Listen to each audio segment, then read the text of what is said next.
Hello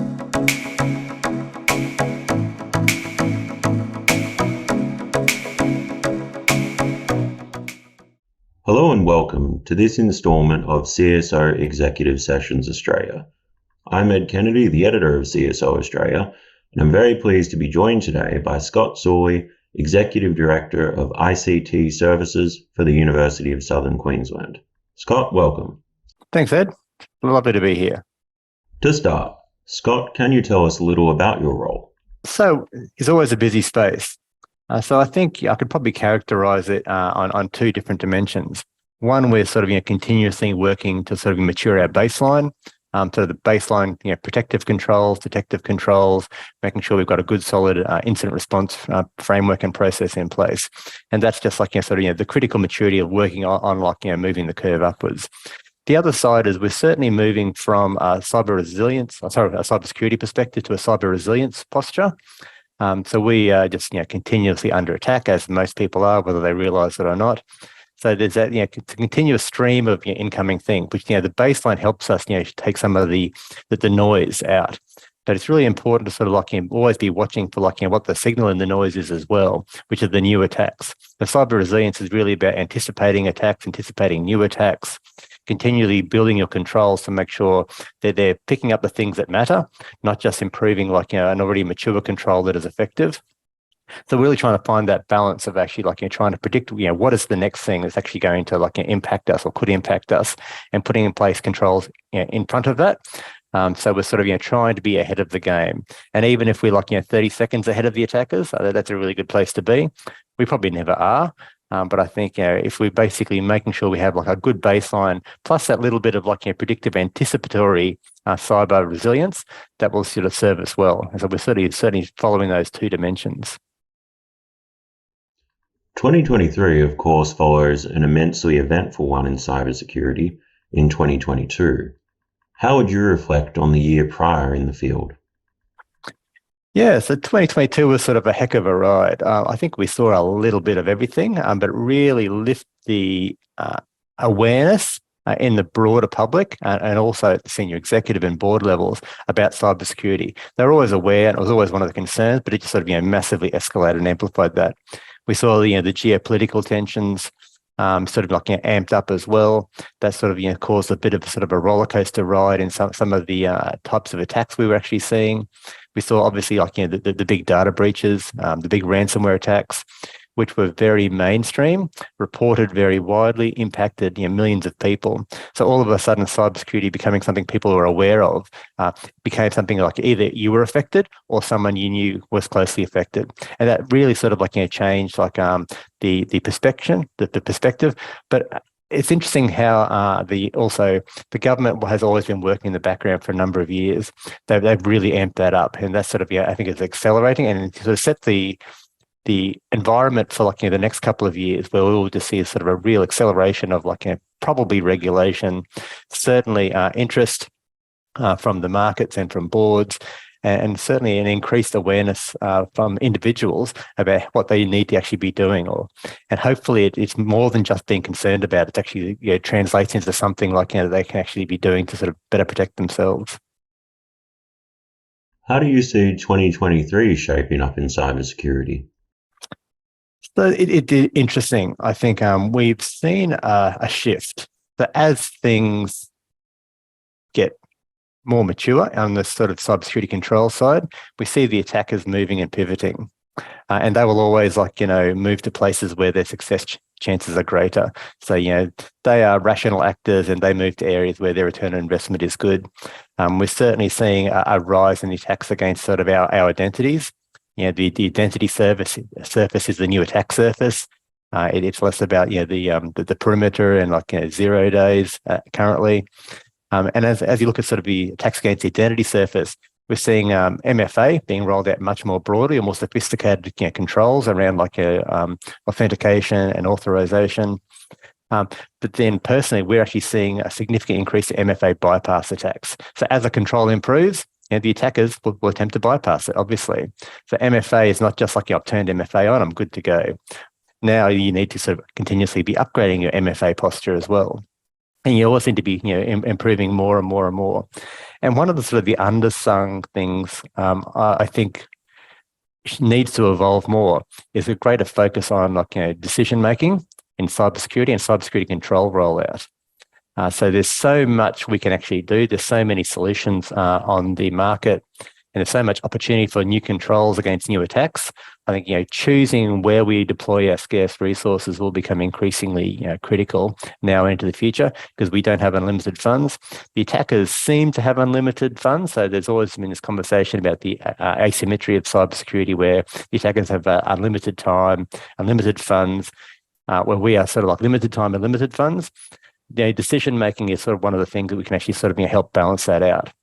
And I think that's interesting how you sort of find that balance. I mentioned a moment ago about the balance between baseline and also anticipatory controls, making sure your ROI is high, and getting that decision making will be really important going forward into the future, because we can invest very heavily in controls that probably don't matter, that are already being well controlled, and leave sort of the back door open because we haven't sort of focused on things where we might have lower controls. Obviously, with the outbreak of the pandemic, a fundamental redefining of the mode of operation among Australian universities has occurred. Now we're a couple of years beyond the pandemic's outbreak.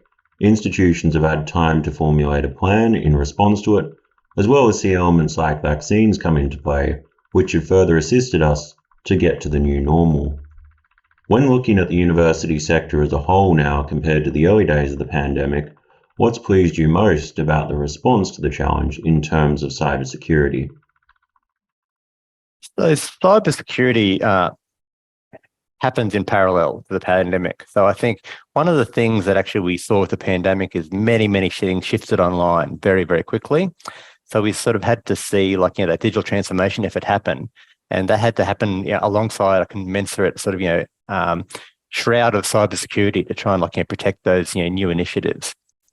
And we also saw an amplification of attacks, which actually were targeting some of those new weak points very early in the pandemic. Work from home technologies, for example, voice over IP phone systems, instant messaging systems were far more attacked than possibly they were before, because there was new opportunity there for the attackers. So I think that was actually covered relatively well by the sector. We were sort of prepared, and we had a lot of that technology already. We just basically had to sort of shift. But one of the things I think that has really matured in the sector and more broadly in Australia, and it's on sort of a nice growth curve, is sharing threat intelligence. That's absolutely key to sort of making sure we can actually work together to provide a sort of a coordinated response, but also amplify all of our individual capabilities. So threat intelligence really is, if someone attacks me, you can be pretty sure they're going to attack everybody else in the sector, either pretty much immediately or in the near term, or they already have and we haven't told it. So we've gotten much better with sharing our threat intelligence. Likewise, if someone attacks my neighbour, I want to know about it so I can basically stop them before they sort of attack me. And there's a variety of initiatives that we've actually worked through some of the sector owned entities. AUSCERT does a fantastic job at threat intelligence sharing. They've been in the game for a long time. We've now sort of solidified that. The Australian Higher Education Cybersecurity Service has done some great work in threat intelligence sharing, and we're now starting to integrate into the federal government initiatives as well, making sure that we actually do multi-sector threat intelligence sharing, because that's absolutely key. While there is a specific context to attacks, and certain attackers attack certain industries, a lot of attackers are opportunistic. So the better mix of threat intelligence we can get from commercial sources, from government sources, from sources within our own sector, and build that into sort of with automation and security automation, specifically SIEM and SOAR technologies, really means we can actually adopt a sort of a very proactive posture against attacks that our partners have actually seen already. Equally, what work do you think remains to be done? So everything.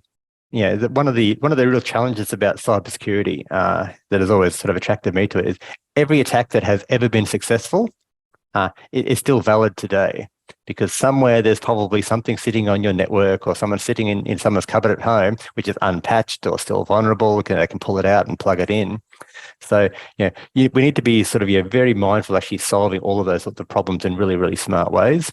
but also there's a constant stream of new things coming down the pipeline. So we're pushing aggressively into digital transformation, as everybody is, which means we're using new technologies, new processes, we have new people involved. They are all amplify the complexity, which creates more opportunity for sort of hackers to sort of have a look inside that.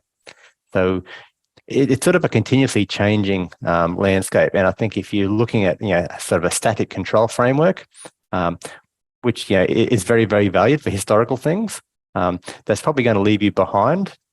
I think you need to be very sort of proactive, looking forward, adapt to where the risk is coming from, but sort of keep a measured approach to make sure that you're sort of covering a good baseline across everything. But as I sort of listen to myself say that, that is probably one of the greatest risks in cybersecurity as well. We're sort of hearing a lot about a lot of our teams are sort of overwhelmed by both the quantity, the escalating business interest and concern. So we need to sort of balance that. Let's do everything all at once. So let's do the sensible things at the right time, preserve our resources, because this is not a short-term game. We're not going to solve it in 6 months.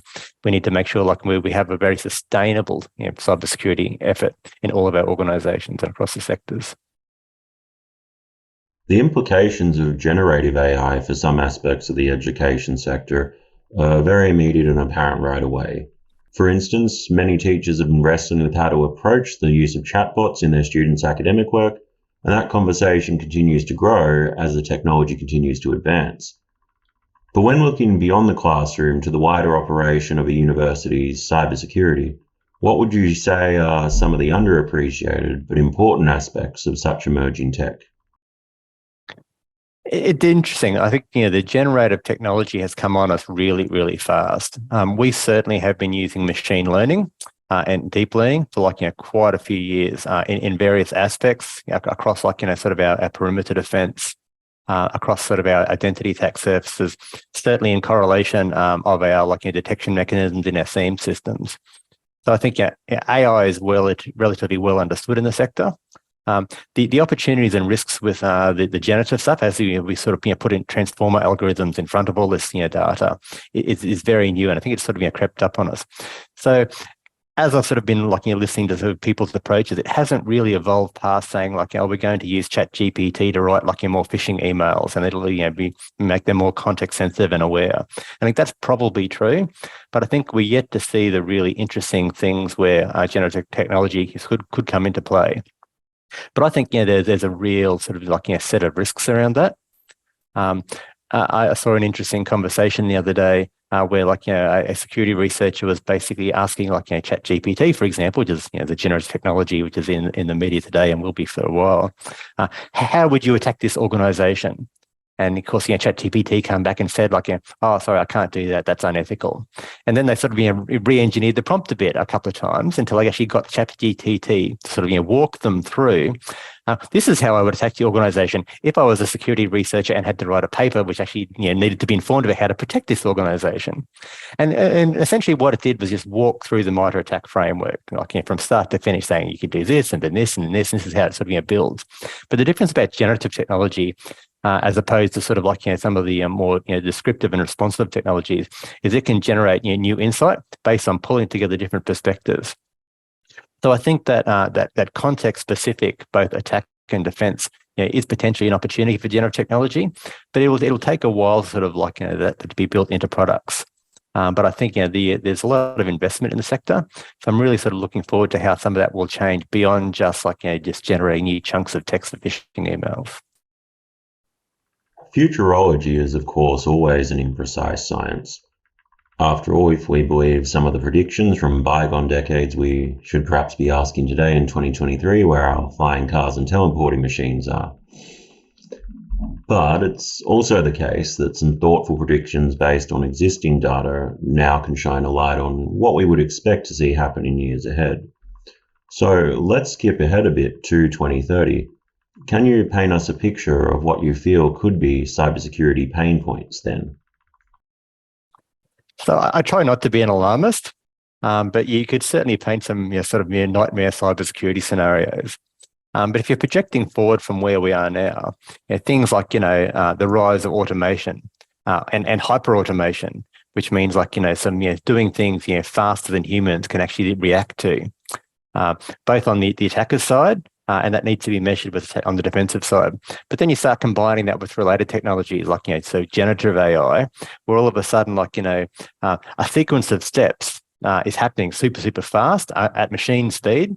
Then all of a sudden, like, the machines are basically giving you the next steps at machine speed in response to basically what it's seeing in the environment. So that's sort of a really complex scenario where, the speed increases so fast, you start to wonder, well, all of a sudden, like, humans are almost being taken out of the loop just because we are a bit slow. So we would sort of step back into sort of like, a controlling aspect. And we're starting to see some elements of that. So once upon a time, like, cybersecurity attacks were sort of, people doing stuff.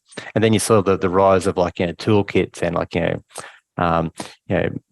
machine-driven attacks. And then that formed sort of the baseline. But now the most sophisticated attacks still have a human at the end because they need to make decisions all the time continuously about things. When those decisions all of a sudden can be like automated and replaced with like, generative AI, and then done at human speed, at machine speed, not human speed, it becomes sort of like, quite a concern, I think, as we sort of like loop through that. And again, that relies on us to sort of adjust our thinking, assuming that, once upon a time we had like, a few weeks to be able to respond to like sort of an initial exploit. We're now seeing like initial exploits being used within a couple of hours, often within minutes, by humans, which are sort of, AI enabled or like machine enabled. So as that sort of becomes more machine and less human, we're going to see that, really start to challenge our notions of how we actually respond and how we do response, because largely incident response is still, largely a manual human driven process. So if we are responding with humans to like machines coming at us, that's not sustainable and not efficient. So we need to find that balance on both sides. So I think, at the moment, I suspect that the AI engines are sort of more on the defender's side. We have more investment there, but that won't last. I suspect, like, as investment comes in on the attackers and they become more sophisticated and they need to find new ways to get ROI, they will increasingly become more automated and more machine oriented in their attacks. Which means we need, in this continual sort of arms race, where all of a sudden, like, I do recall there was sort of a famous Simpsons episode, if I recall, where like, a general gave a presentation to the graduating class of the academy and said like, it'll be robots fighting like, robots, and it'll all be like, machines doing machines. And like, that's sort of the Terminator scenario.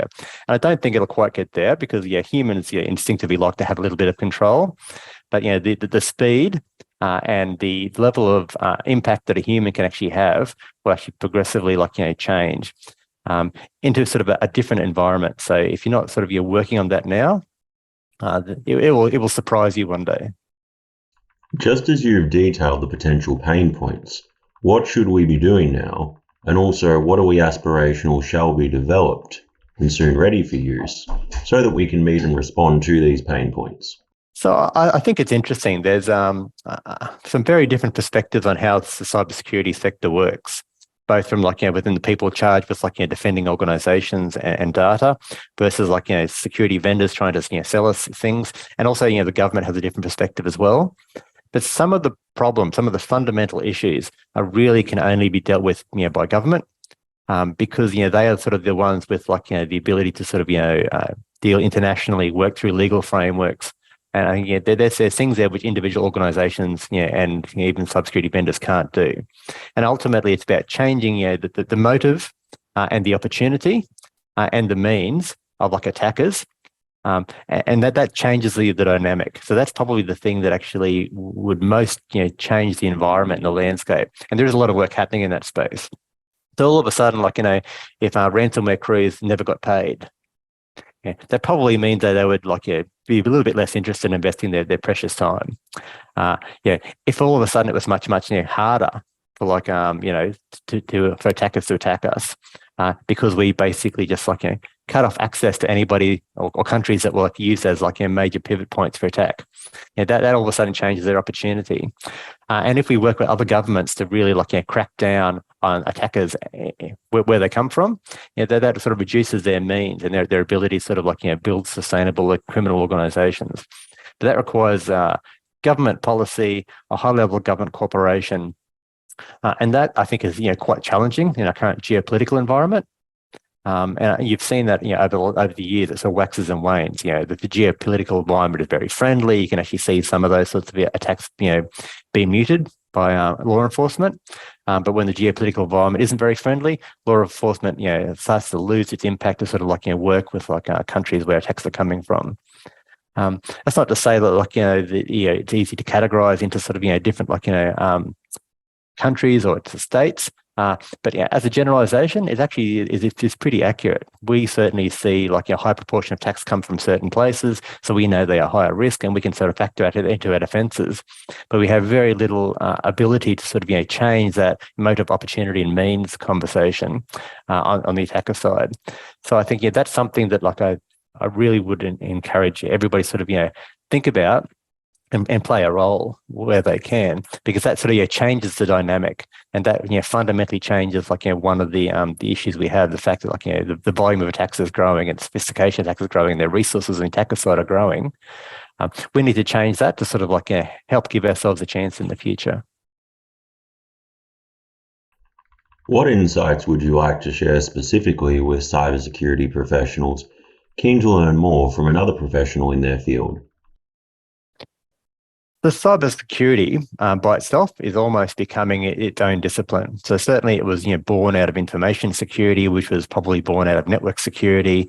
Speaking as a sort of an older person in the field, it has been an evolution, but it is now such a broad and complex field where you need to sort of understand a little bit of the many IT fields, but then there are just domain-specific cybersecurity skills you need to sort of develop as well. So I think it's important to have good breadth.